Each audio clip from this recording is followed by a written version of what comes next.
అందరికి నమస్కారం.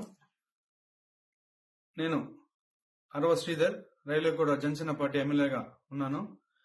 ఈరోజు మార్నింగ్ నుంచి ఏదైతే నా మీద తప్పుడు ప్రచారం, అదేవిధంగా తప్పుడు ఫేక్ డీప్ వీడియోలు ప్రచారం చేస్తున్నారో దానికి నేను సూటిగా ఆన్లైన్ క్వశ్చన్ అడుగుతున్నాను. నేను 2021 నుంచి సర్పంచ్ గా 3 years కంటిన్యూగా సర్పంచ్ గా పనిచేశాను. సర్పంచ్ గా పనిచేసేటప్పుడు నా విలేజ్ లో కావచ్చు, లేకపోతే పక్క పంచాయతీలు కావచ్చు, మండలంలో కావచ్చు, ఏ రోజైనా శ్రీధర్ ఇలాంటి తప్పులు చేస్తాడు, శ్రీధర్ పలానా తప్పులు చేస్తాడు, తప్పుడు వ్యక్తి అని నిరూపించండి.